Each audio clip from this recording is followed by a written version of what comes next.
급변하는 현대 사회에서 마을은 과연 어떤 의미를 갖고 있을까요? 오늘날 마을은 사회적 위기 상황을 극복하기 위한 대안으로서 주목받고 있는데요.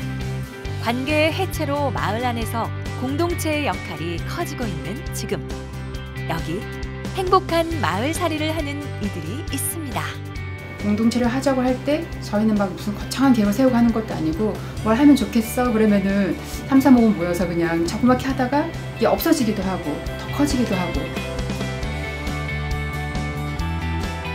당연히 이제 재미가 없으시면 안 오시겠죠. 본인들이 계속 하다 보니 재미있고 저희가 그 속에서 이제 그런 재미있어 하는 모습들을 보면서 저희는 또 그 속에서 보람을 찾고.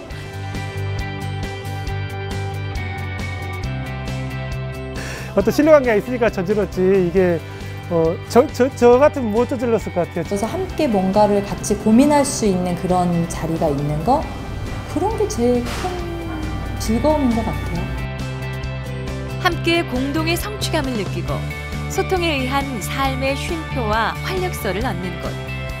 우리 곁에 다시 생겨나고 있는 작은 마을, 공동체 이야기를 시작합니다.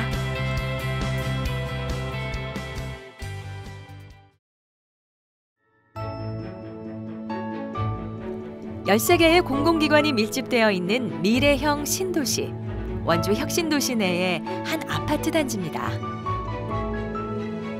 새로운 도시가 형성되고 각지에서 모인 입주민들이 모여 살기 시작하면서 이곳에 작은 변화의 바람이 불고 있는데요.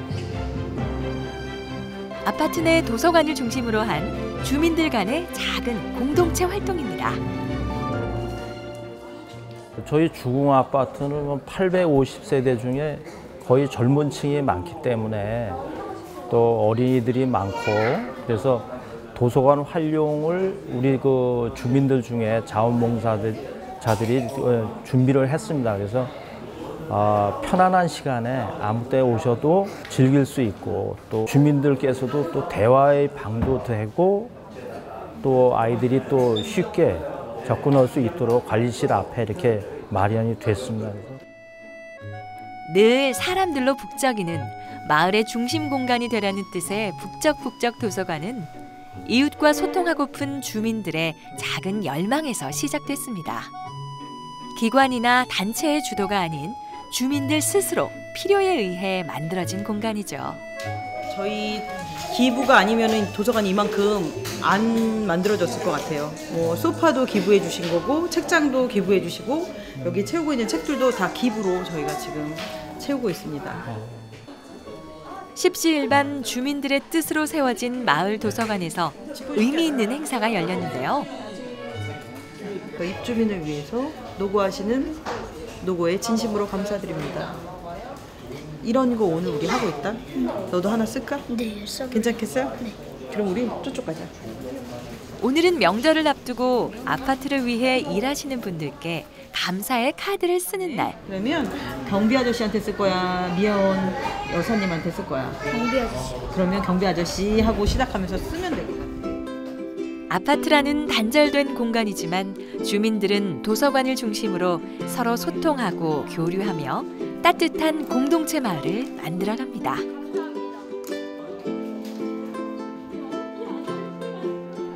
그런데 우리 아이들이 생각하는 경비 아저씨는 어떤 분일까요? 저희가 위험하지 않게 도와줍니다. 2016년 말 첫 입주를 시작으로 이듬해부터 도서관 운영을 시작한 주민들은 지난해 원주시에서 첫 시행한 마을 공동체 만들기 공모 사업에 선정되면서 본격적인 마을 사업을 펼쳐오고 있습니다. 이웃 간의 소통을 위한 손뜨개 모임부터 아이들을 위한 교육 프로그램, 그리고 봄꽃 화단과 단지 내 크리스마스 트리 조성 등 주민들 간의 소통과 참여를 유도할 수 있는 프로그램들을 함께 해오고 있는데요.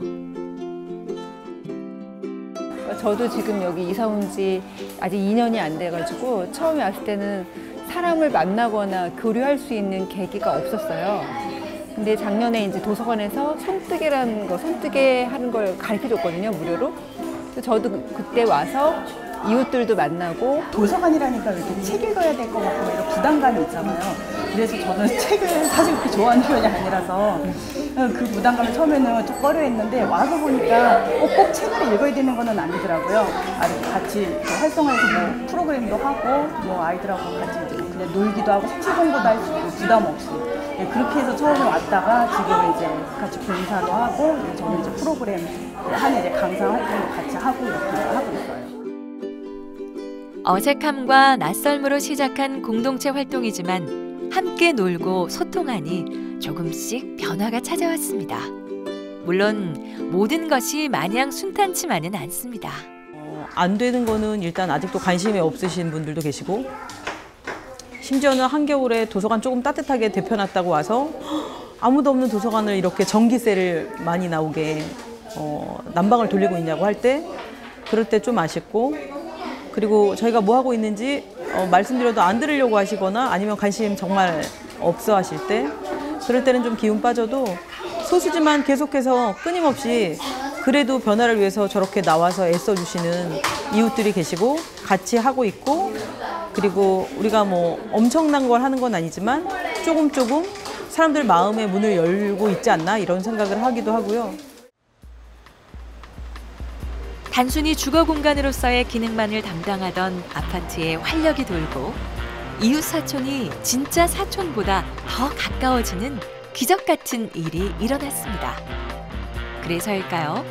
우리는 인간 소외와 고독, 층간 소음 등 현대의 수많은 위기들을 마을과 공동체에서 찾으려 합니다. 마을 입장에서 보면 이제 마을의 문제를 마을 주민들이 스스로 해결해 나가는 어떤 과정, 절차 그런 것들을 만드는 것이라고 보면 되겠고요. 왜냐하면 정부나 자치단체, 공공부문이 마을의 다양하고 복잡한 문제를 해결해 줄 수 없기 때문이죠. 그 다음에 이제 국가 입장에서 본다고 하면 지금의 지방자치나 여러 가지 문제가 비정상적으로 운영되고 있기 때문에 그런 비정상적인 지방자치제의 운영이나 이런 것들을 정상화시키기 위해서는 풀뿌리 민주주의, 즉 마을 공동체를 강화시켜서 풀뿌리가 강화되어야만 정부나 국가 또는 자치단체도 경쟁력을 갖고 있기 때문이라고 볼 수 있을 겁니다. 그렇다면 성공적인 마을 공동체는 어떤 모습을 하고 있을까요? 서울의 마을 공동체 중 가장 오래된 역사를 가진 마포구 성미산 마을을 찾았습니다. 지난 1994년 젊은 맞벌이 부부들이 모여 공동육아 방식을 모색하며 만든 성미산 마을 공동체는 점차 발전을 거듭하면서 교육과 주거, 문화 등 모든 분야에서 공동생활을 하는 공동체촌으로 발전해 왔는데요. 그런데 이 성미산 마을의 공동체가 보다 확대되고 단단해진 계기가 있었습니다. 이게 기폭제가 된 건 저희 두 번의 성미산 싸움이 연결이 됐어요. 이 마포의 유일한 자연산이 있어요. 해발 66m의 작은 산이긴 한데 2001년도에 서울시에서 그 산 정상부에 배수지를 짓겠다고 계획을 발표하면서 마을에서 그것에 대한 필요 이유 그런 것이 이 지역에 있어야 하는 것, 자연산을 훼손해야 되는 것에 대한 것을 주제로 싸움을 시작을 했고 한 3년 정도의 투쟁 끝에 서울시에서 배수지를 계획을 처리를 했거든요. 주민들은 사업으로 인한 생태 자연공원의 파괴를 주장하며 2년간의 천막 농성을 이어갔고 서울시는 이례적으로 개발을 철회하게 이릅니다. 굳건히 마을을 지키고자 했던 주민들의 승리였습니다. 이러한 과정에서 주민들은 끈끈한 공동체를 형성하며 자신감을 키우게 됐는데요. 그 경험을 통해서 이제 이 지역에 우리만 있는 게 아니구나. 그 지역에 연대하는 사람들이 많이 있다는 걸 확인하게 됐고 그리고 그런 행정과의 싸움에서의 경험, 성공의 경험이 굉장한 마을에 자신감을 준 것 같아요. 그래서 그 이후로 뭐 유기농 반찬 가게인 동네 부엌 사실 그 성미산 학교도 그 싸움 이후로 만들어진 거거든요. 마포 연대부터 시작해서 많은 마을에 필요한 공간들, 사업들이 그 이후로 만들어졌고 예, 여기가 뭐 서교동, 망원동, 연남동, 상암동에 낀 중간에 빌라 밀집 주거 지역이고요. 단독들이 그래도 상대적으로 좀 많은 그리고 단지형 아파트가 없어요. 빌라들이 많아서 이렇게 걸어서 한 1km 내에 다 움직일 수 있는 거리여서 곳곳에 이런 공간들이 많이 생기는 거고, 그래서 아이들끼리 다니기에도 가능한 거리인 거죠. 아이들끼리 다녀도 안전한 거리. 이 길 위에 공동주거와 공동주택의 시발점이 된 소통이 있어 행복한 주택이 있습니다. 여기가 소행주 1호예요. 마을엔 총 7개의 소행주가 있는데요. 성미산 마을 공동체의 의미를 상징적으로 보여주는 공간들입니다. 주거가 집을 구하기 어려운 상황이 반복되면서, 그리고 아이들을 같이 같은 공간에서 키우고 싶은 부모들이 많아지면서 그러지 말고 같이 모여서 집을 짓자. 근데 내가 원하는 집을 짓자. 그리고 내가 원하는 집안에 불필요한 공간들은 좀 빼고 짓자. 라고 해서 공용의 공간들을 좀 많이 뽑고 내가 점유하는 공간을 좀 작게 만들고자 한 게 이게 소행주고요. 높은 물가와 집값은 언제나 주민들이 풀어야 하는 숙제. 동네에 살기 위해서 주민들은 머리를 맞댔고 지금까지는 본 적 없는 새로운 공간 만들기에 도전했습니다. 내 삶의 방식을 거주 공간에 대입하여 공간의 크기와 구조를 각기 다르게 지은 점이 소행주의 남다른 점인데요. 공동회관과 부엌 등 공유 공간을 만들어 공동체 생활의 다양한 장점을 누리는 반면 개인의 사생활을 지키는 것이 소행주의 가장 큰 특징입니다. 그리고 전세 자금도 정말 상상 이상의 금액으로 주인들이 올려달라고 하니까 이 지역에 사실은 시민사회단체나 마을 활동하는 사람들이 많이 살거든요. 그 비용을 조달할 수가 없는 거예요. 그러니까 상대적으로 싼 거리는 가까 은평이나 이쪽 고향 이쪽으로 많이 나갔어요. 이사를. 내가 마을 주민이고 마을 활동가고 이런 역할을 하는데 자기의 어떤 책임이나 주체적으로 일을 벌릴 수 있는 활동가 한 명을 만드는 데는 굉장히 많은 시간이 필요하거든요. 성미산 마을에서 자유롭게 활동하는 커뮤니티는 약 70여 개. 주민들은 살다가 필요하면 모임이나 협동조합을 만들고 만들었다가도 아니다 싶으면 미련 없이 청산을 합니다. 소행주 1호에 입주해 있는 비누 둘에도 그랬습니다. 아이를 키우던 엄마들이 아이들의 아토피 문제를 걱정하면서 정보를 교환하다 차라리 우리가 만들어보자 의기투합해서 천연 비누를 만들기 시작했죠. 일하는 사람들의 공동체 같은 거예요. 그래서 이제 뭐 사장이 있고 뭐 고용인이 있고 이런 관계가 아니고 일하는 사람들의 좀 뭐랄까 주도적이고 자발적인 모임. 어떻게 보면 처음에는 조금 동아리 같기도 하고 막 무슨 어떤 정말 뭐 커리어 일 이런 거보다는 같이 모여서 뭘 좀 재밌게 해보자 이런 걸로 시작을 했고. 처음에는 내 아이의 아토피 치료가 목적이었지만 지금의 비누 둘에는 성미산 마을의 대표적인 마을 기업이 됐습니다. 또 엄마들은 공동체 활동을 통해 일자리를 얻고 사회적인 역할을 해나갈 수 있게 됐죠. 집 일 이외에 뭐 육아라든가 이런 거 이외에 그냥 뭔가 좀 하고 싶다 할 때 이 일이 되게 적당했던 것 같아요. 이번엔 나눔과 비움을 실천하고 있는 공동체로 가볼까요? 식사하러 가시죠. 이곳은 누구나 차별 없이 건강한 밥을 먹을 수 있도록 문턱을 없앤 밥집입니다. 그런데 이곳의 밥값이 재밌습니다. 그래서 우선은 이제 일하시는 분들이 봉사의 개념이 좀 많아요. 그래서 이제 어느 정도 수익이 되는 날은 좀 가져가고 그렇지 않을 때는 못 가져가고 그렇다고 해서 나눔을 중지할 수는 없잖아요. 여기 사는 일이 누군가의 한 끼 밥을 위한 일상적인 어떤 삶의 공간? 내 삶과 일이 분리되지 않고 하나라고 생각하고 운영을 하고 있는 거죠. 주머니 사정이 넉넉한 이는 좀 더 내고 밥값을 내기 힘든 이는 돈을 내지 않고 밥을 먹습니다. 이 나눔은 곧 배고픈 사람들에게 도움이 되죠. 음식을 만드는 식재료는 가급적 자연스러움을 갖춘 친환경 재료로 조리하고 소비되고 남은 재료가 없도록 빈그릇 운동도 실천합니다. 자연을 생각하고 나눔과 비움을 실천하는 것이 바로 이곳 공동체의 정신입니다.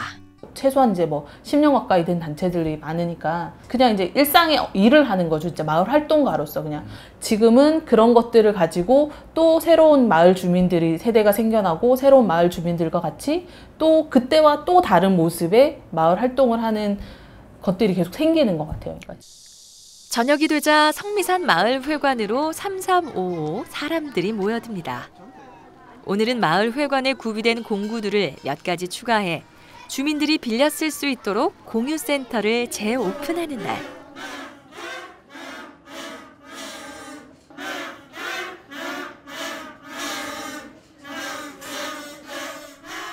지난 7월 문을 연 성미산 마을회관은 주민들의 소통 공간이자 마을 기업과 지역 공동체 활동의 거점 공간으로 다양한 강좌와 문화 행사가 진행되고 있는데요. 그런데 이 공간이 마련되기까지 참 우여곡절이 많았습니다. 보통 시골에 가면 이제 마을에 당산나무가 마을 어귀에 있잖아요. 그래서 마을 사람들이 들어올 때 이렇게 맞이하는 것처럼 저희 동네에서는 약간 작은 나무가 그런 위치에 그런 존재였거든요. 근데 2014년부터 이제 건물 주인이 건물을 매각하면서 임차인으로 있었던 작은 나무를 나가라는 명도 소송을 내면서 건물주의 재개발로 인해 멈춰버린 작은 나무 카페. 마을 주민들은 작은 나무 지키기 모임을 결성하고 기자회견과 항의 방문, 서명운동 등을 펼치며 서울시의 대책 마련을 요구했습니다. 얼마 후 서울시 임대차 조정위원회에서 중재에 나서고 2015년 12월 서울시 젠트리피케이션 종합대책이 발표됐지만 작은 나무는 결국 자리를 비워줘야 했습니다. 다행히 성미산 마을이 서울시에서 주관하는 마을 활력소 사업에 선정되면서 주민들의 거점 공간인 마을회관이 개설되고 이 공간 안에 작은 나무도 새롭게 둥지를 칠 수 있었습니다.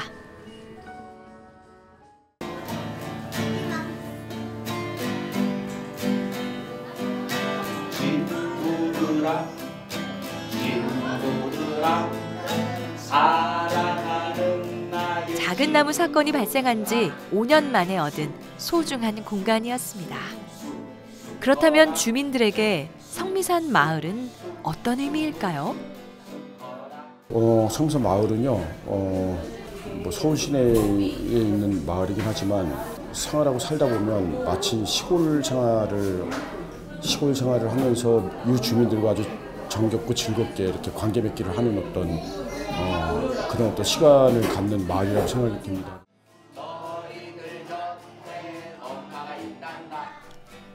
작은 나무 사태는 성미산 주민들뿐 아니라 당시 마을에서 다양한 공간을 일구어가는 전국의 수많은 공동체들에게 마을과 공간의 지속 가능성에 대한 질문을 던져주었습니다. 마을의 거점 공간이 소실되게 되면 결국 마을 사람들이 모일 수 있는 사랑방이 없어지는 거고 마을 공동체 존립 자체가 없어지는 것. 공간이 하나를 개설해서 운영될 때에 10년 넘게 쌓여있는 공간은 단순히 공간으로 운영되는 게 아니라 그 공간에 아이들의 역사, 우리들의 역사, 우리들의 기억, 마을의 기억이 쌓여있는 거거든요. 그리고 그게 이전을 했을 때 새로운 공간에서 그걸 복원을 하기에는 몇 배의 시간이 걸려요. 그런 것들이 이제 점점 없어지니까 저희도 서울시에 또 공동체 유지를 위한 거점 공간을 만들어 달라고 요청을 한 거고, 그래서 서울시에서 이 앵커 시설로서의 성미산 마을회관을 부지를 매입해서 위탁을 저희에게 준 거죠. 하지만 서울시로부터 약속받은 위탁 기간은 3년. 위탁 운영 기간이 끝나면 작은 나무가 마을회관이 어찌 될지는 아무도 알 수 없는 일입니다. 여전히 성미산 마을 사람들이 고민해야 하는 이유입니다.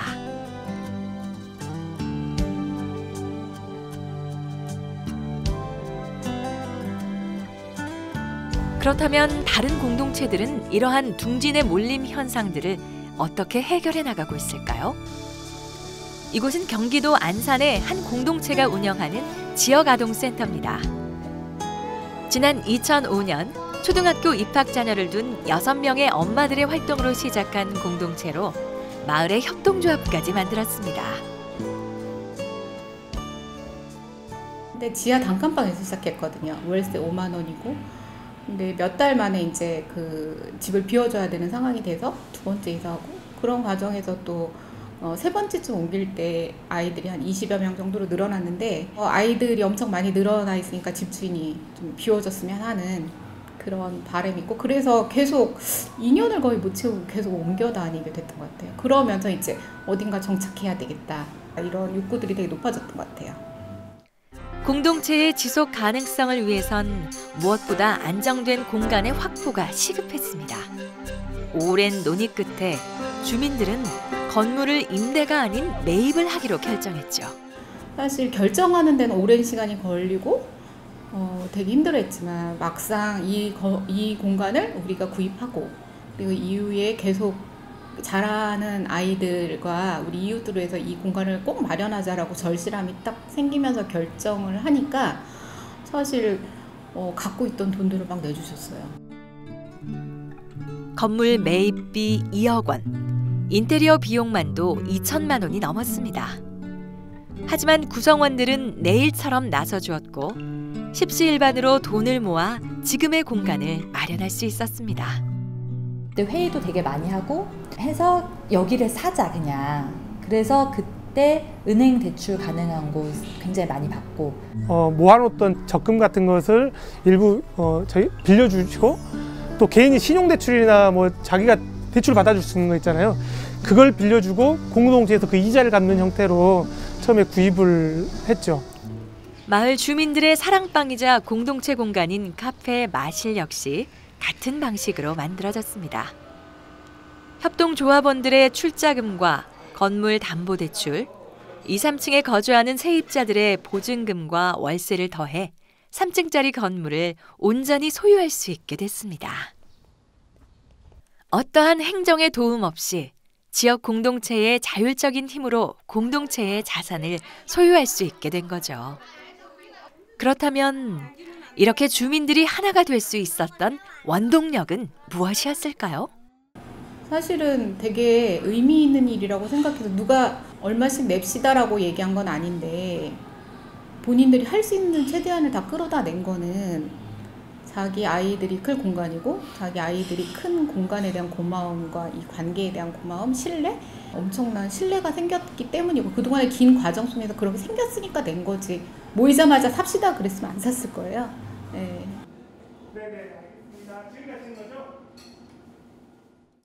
이렇듯 공동체는 서로에 대한 믿음과 신뢰 위에서 출발합니다.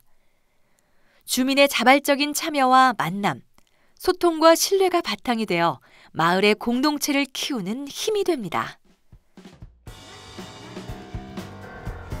지역 아동센터 앞 놀이터에서 아이들이 신나게 뛰어놉니다. 그런데 아이들을 지도하는 돌봄 선생님은 다름 아닌 학부모. 놀아준다기보다 같이 놀죠. 10, 9, 8, 7, 6, 5, 4, 3, 2, 1, 땡! 거기 가 이제. 너무 뜨거워. 공동체를 이룬다는 것은 수십 명의 삼촌과 이모를 두는 것과 비슷합니다. 그렇죠. 예. 주민이기도 하고 부모이기도 하고 교사이기도 하고 그렇죠. 차가워. 가위바위보. 어머니 자녀분들 여기 다녀요? 네, 여기 앞에. 10, 9, 8. 엄마하고 노니까 좋아요? 네. 일동마을 아이들이 특별한 것은 부모의 품이 아닌 마을의 품에서 자란다는 점입니다. 거의 오면 뭐 엄마라고 해서 특별히 찾고 그러진 않아요. 네, 그냥 자유롭게 놀고 뭐 정말 필요할 때 그럴 때 한 번씩 찾죠. 네. 어머님이 더 마음이 편하시죠? 사실 그렇죠. 애들도 심리적으로 안정이 되고, 제가 동네 도깨비라고 부르거든요. 길 가다가 이렇게 애들이 마주치고 이러면 심리적으로 너무 안정이 되나 봐요. 아빠가 항상 옆에 있고 급할 때 아빠 찾을 수 있고, 그리고 아빠가 없더라도 아빠가 마을 활동을 하니까 동네 사람들이 다 아빠를 아는 거예요. 그러니까 지나가다가 네가 도깨비 아이지 뭐 이러면서 아는 체 하면 그게 너무 새로운 애한테 새로운 문화 봐요. 그래서 애들도 더 이 마을에 활력 있게 지내기도 하고 또 자신감 있게 지내기도 하고 저도 그런 모습 보면서 이 공동체 잘 유지됐으면 좋겠다라고 생각하면서 직장도 그만두고 이렇게 마을 공동체에 같이 하게 됐습니다. 이번엔 일동 주민들의 공동체 출발점인 어린이집 이야기를 해볼까요? 이곳 아이들은 매일 인근의 작은 산과 공원으로 나들이를 하는데요. 저 위에 있는 것 같은데 햇빛 때문에 눈으로 보고 만지며 오감으로 자연을 즐기는 아이들. 소똥물이에요. 아이들은 자연 속에서 살아있는 공부를 합니다. 안산 최초의 공동육아 어린이집인 이곳은 이웃과 함께 자연과 더불어 마을 안에서 행복한 아이를 키우고 싶은 부모들의 마음에서 출발했습니다. 그리고 부모들이 완전히 운영은 다 맡아서 하고 교사회 분들은 보육, 교육 이런 측면을 전적으로 맡아서 하고 이제 두 개가 같이 조율이 돼야 되는 게 있다 보니까 부모 대표 한 5명 그리고 이제 대표 교사 뭐 이렇게 해서 같이 이사회를 매달 해요. 부모 협동조합 형태로 운영되는 이곳은 조합을 가입할 때 출자금과 매달 운영 비용을 부담합니다.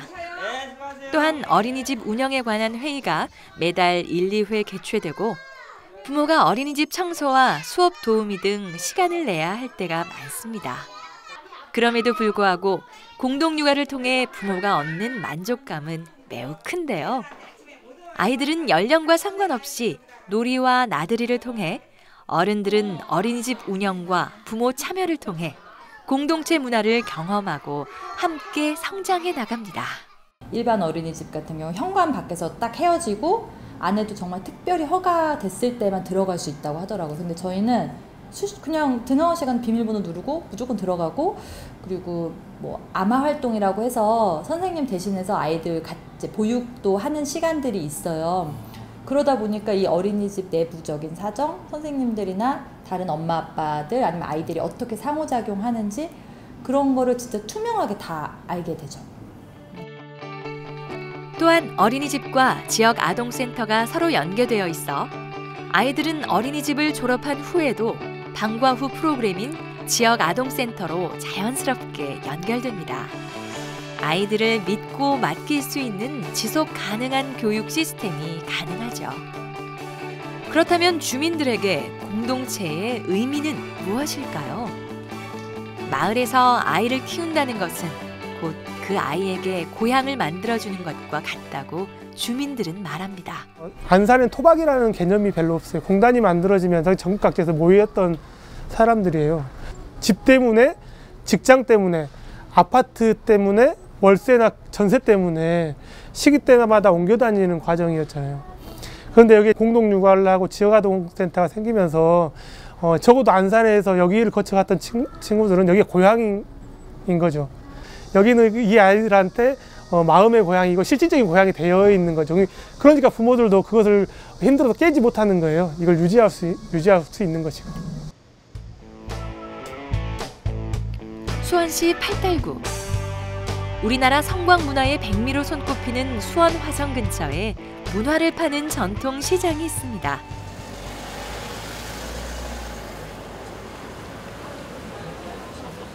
소통을 통해 공동체를 이뤄나가는 수원 못골 시장인데요.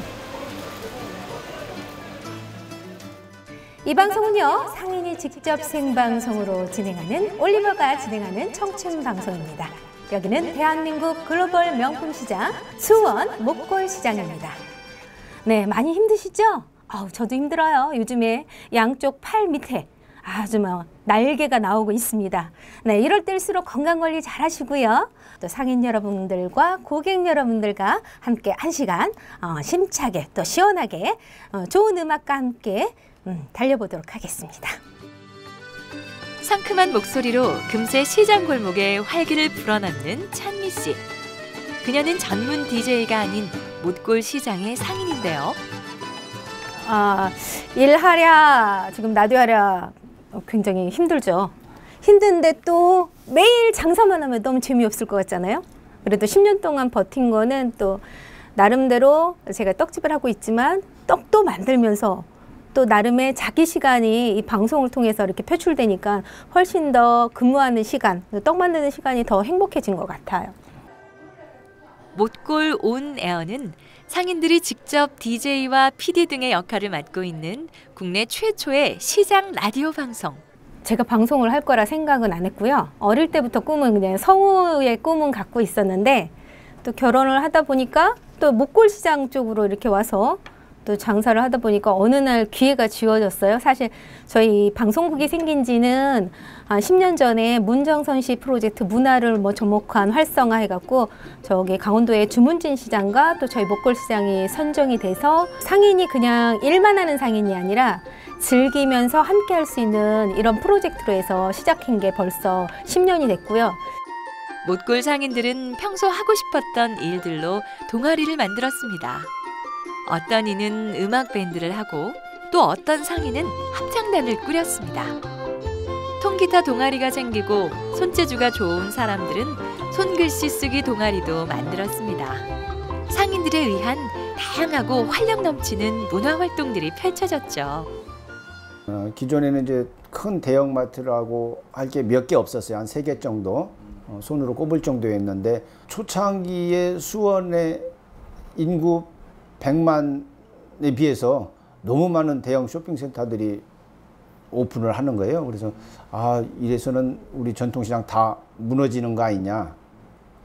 결국은 전통시장이 살아야 우리 지역 경제가 사는 거고 그냥 단순히 물건을 사고 파는 그 수준을 뛰어넘는 무슨 새로운 문화와 이렇게 마켓을 같이 한번 만들어 보는 그런 아이템들을 서로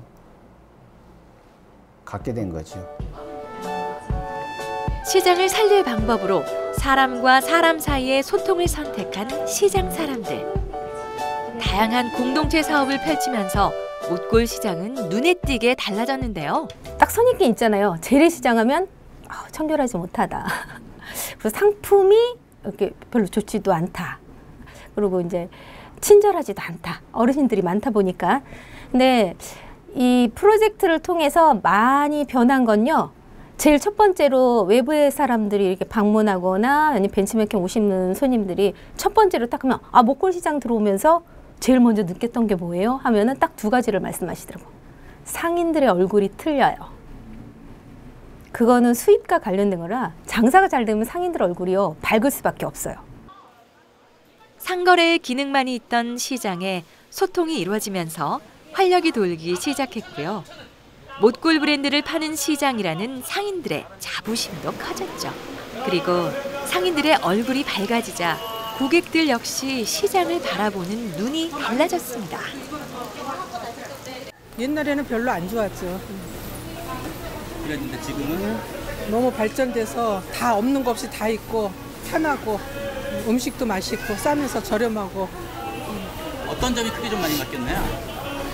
어쨌든 주차 시설 그리고 다 다양하게 있으니까는 물건이 그리고 카드도 받아서 첫째 좋고. 또 상인분들은 좀 그런 게 있어요? 예, 다 친절하시고 재래시장이면서도 친절하고 물건이 좋고 첫째. 그렇죠. 그래서 좀 자주 방문하시는 편인가요? 네, 거의 저는 자주 방문하는 편이에요. 지금도 여기서 칼국수 먹고 지금 여기서 이제 제사장 지금 봤어요. 너무 더워서 지금 다 부침개 다 샀어요. 문화를 통한 소통으로 재래시장의 부흥을 꿈꾸는 못골시장 사람들. 하지만 이러한 변화를 처음부터 환영했던 건 아닙니다.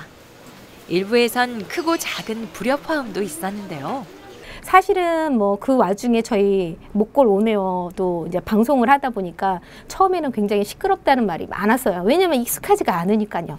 들어야 되는 거 아니에요. 어쩔 수 없이 스피커를 통해서 나오는 거니까. 그러다 보니까 어느 순간부터는 처음에는 싫다 막 항의도 하고 막 쫓아와서 시끄럽다고 그랬는데 어느 순간부터는 우리 상인들이 고객과 또 방송국이 함께 이렇게 연결할 수 있게 장 보러 오셨다가 좋은 노래 나오면 대체 이 노래 어디서 나오는 거냐. 짧은 시간이면 장 보는 시간이 행복할 수 있게 또 상인들도 음악을 들으면서 즐겁게 그래서 사고 팔고 하는 그런 전통시장이 아니라 저희는 특별히 이제 들을 수 있는 즐거움까지 주는 그런 목골 시장이죠.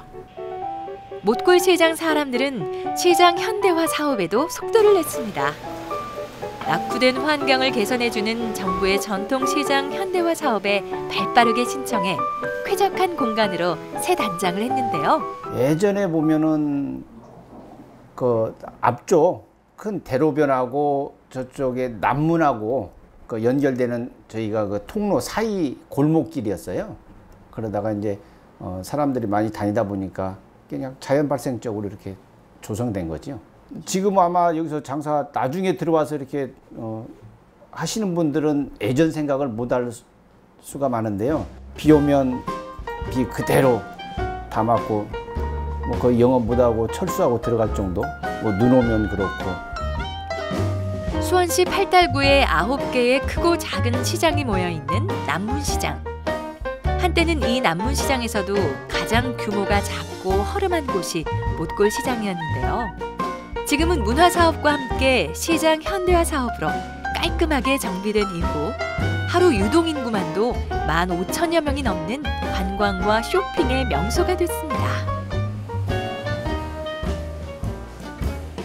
거의 외부적으로 보이는 건 거의 뭐 완전히 바뀌었죠. 거의 뭐 뼈대만 남겨놓고 뭐 전체가 다 바뀌었다고 할 정도로 외부적인 모양새를 봐서는 뭐 거의 100% 이상 다 바뀌었고. 이렇듯 못골시장이 비약적으로 발전할 수 있었던 중심에는 변화를 두려워하지 않는 못골시장 사람들의 도전이 있었기 때문인데요. 10,000원어치 하나 내가 더 드렸어요. 예, 어서 오세요. 어떻게? 6개 5,000원이에요. 3개 3,000원. 아, 이거 만두는 1인분 4,000원. 2대만. 함께라는 공동체 의식과 소통을 통한 화합으로 못골시장이라는 거대한 공동체를 이끌어가는 시장 사람들. 상인들도 엄청 협조하고 잘해요. 여기 시장을 위해서. 무슨 일 있으면 무조건 다 단합이 되니까 잘 되는 거죠. 10여 년 전 정부 사업인 문전성시 프로젝트와 함께 시작된 상인들의 동아리 활동은 지금까지도 꾸준히 이어져 내려오고 있는데요. 그중 가장 활발하게 활동 중인 통기타 동아리 교실을 찾았습니다.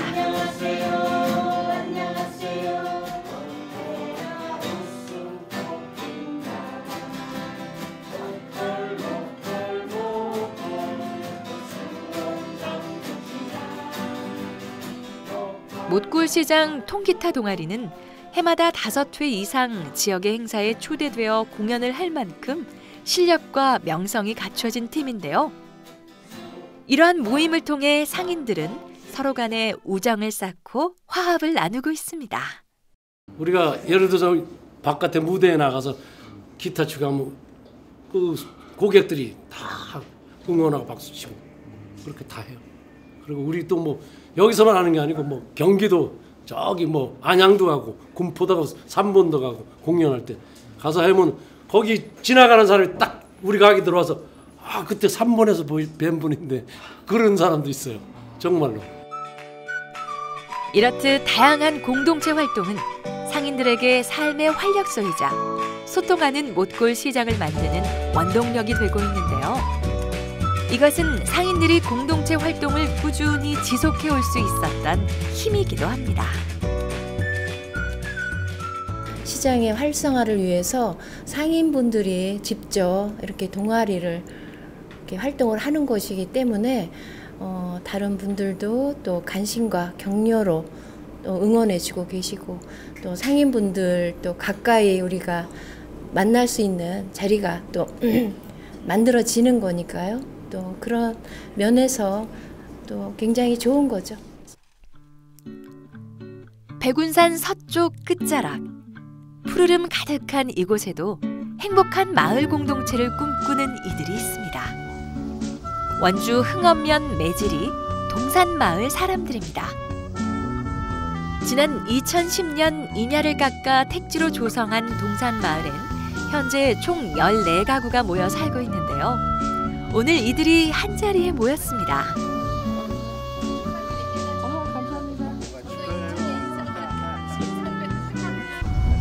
지난번 전화로 하고 오늘은 손잡고 축하해요. 자, 그러면 오늘 오실 분들은 다 오신 것 같아요.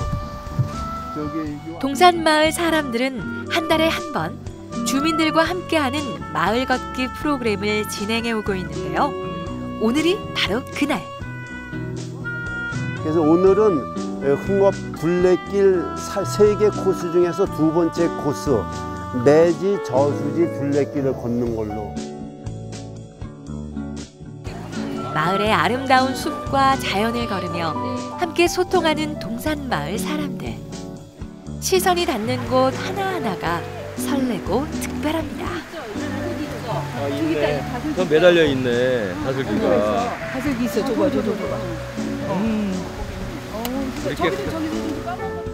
우리 깨끗하다. 이 상류가 이게 회촌에서 내려오는 물이라서 우리 깨끗해요. 그리고 그 사모님 아시다시피 그 우리 동네 쪽 이쪽으로는 축사가 하나도 없잖아요. 여기가 축사가 들어올 수 없는 지역이에요, 법적으로.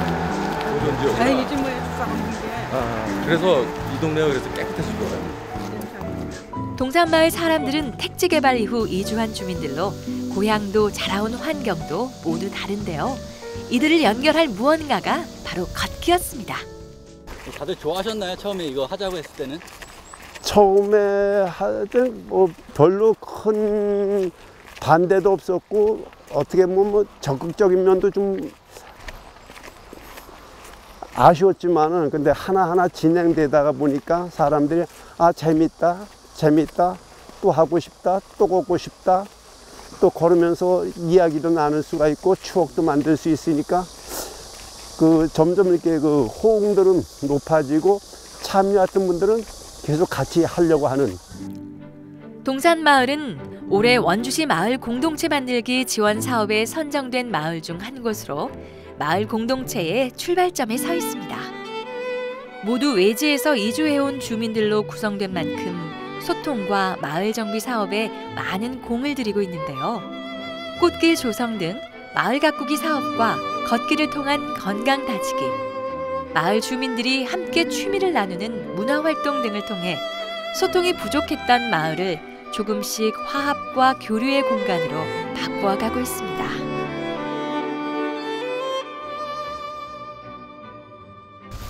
그렇다면 실제로 마을 주민들은 이웃들과 얼마나 교류하며 살고 있을까요? 사실 서로 생활 영역이 틀려가지고요. 만나기도 힘들어요, 서로. 네. 여기 나와서 저는 처음 뵙는 분들도 계시는데 새로 알게 되고 서로 친근해져서 너무 좋은 계기인 것 같아요. 두 분은 그러면 언제부터 와서 여기 와서 여기 이거 하면서 알게 됐어요. 직장 생활이 다 있다 보니까 왕래가 없죠. 근데 이걸 계기로 해서 정말 처음 뵙고 마을에 같이 사는데 같이 어울려서 이렇게 만나고 이런 분위기가 굉장히 좋아요, 저는. 좋으시겠어요? 같이 이렇게 왕래도 하시고 이제는. 네.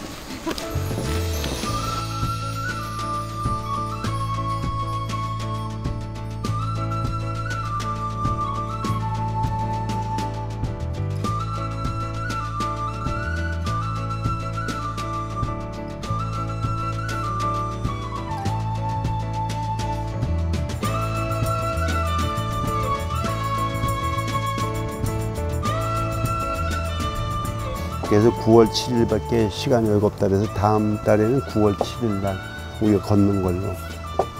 그 코스는 나중에 얘기 드릴게요. 그리고 행복 공동체를 향한 동산마을의 첫걸음인 걷기 프로그램. 마을 주민들의 만족도는 어떨까요? 그게 좀 그냥 가만히 집에서 이렇게 책이나 보고 이렇게 좋아하는데 이제 기회가 돼서 또 이렇게 함께 마을 분들하고 같이 걷고 그러니까 참 좋네요. 가장 좋은 건 아까 말씀하신 이웃들하고 이렇게 소통할 수 있다는 게 가장 좋은 것 같아요. 이거 아니면은 뭐 우리 사모님들하고 앉아서 얘기하겠어요? 쉽지 않거든요, 사실은. 그런 게 가장 좋은 것 같습니다.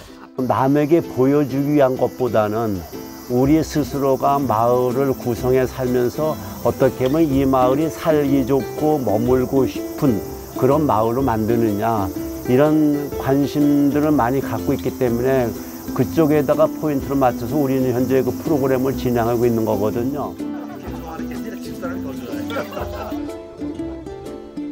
마을 주민들의 자발적인 참여를 통해 활기차게 변해가는 동산마을의 내일을 기대해 보겠습니다.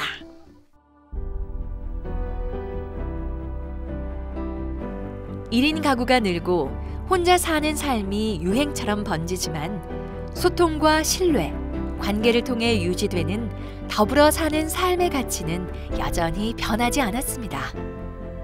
그렇다면 조금씩 옅어져가는 이웃사촌이라는 말이 다시금 살아날 수 있도록 우리는 무엇을 해야 할까요? 마을 공동체 사업에서 궁극적으로 만들어가야 될 것은 신뢰입니다. 그러니까 그 신뢰를 우리가 사회적 자본이라고까지 하는데 주민 간의 신뢰, 또 마을 리더와 주민 간의 신뢰, 정부와 주민 간의 신뢰, 또 자치단체와 그 시민 간의 신뢰, 이런 것들이 만들어져야만 이 마을 공동체 사업이 그 공공성을 확보해서 지속 가능하게 갈 수 있거든요. 이 밑에서 바뀐 어떤 풀뿌리 같은 힘들은 잘 뿌리 내려서 든든하게 할 수 있는 작아 보이지만 되게 중요한 힘이라는 생각이 들거든요. 그래서 저는 어떻게 보면 마을 공동체가 민주주의에서 엄청 중요한 기초 단위들 아닐까 이런 생각도 이 동네에서 살면서 느꼈어요. 소통과 관계가 단절된 도시, 그 속에서 마을 공동체가 희망으로 떠오르고 있습니다. 한때는 우리가 외면하고 있었던 곳이지만 이젠 희망으로 절실해진 곳. 마을을 되찾고자 하는 노력은 어쩌면 인도의 마하트마 간디의 말처럼 희망찬 미래로 가는 비상구가 될 것입니다. 팍팍한 인생, 서로에게 힘이 되어줄 수 있는 행복한 마을살이를 위하여 우리는 지금 마을로 돌아가고 있습니다.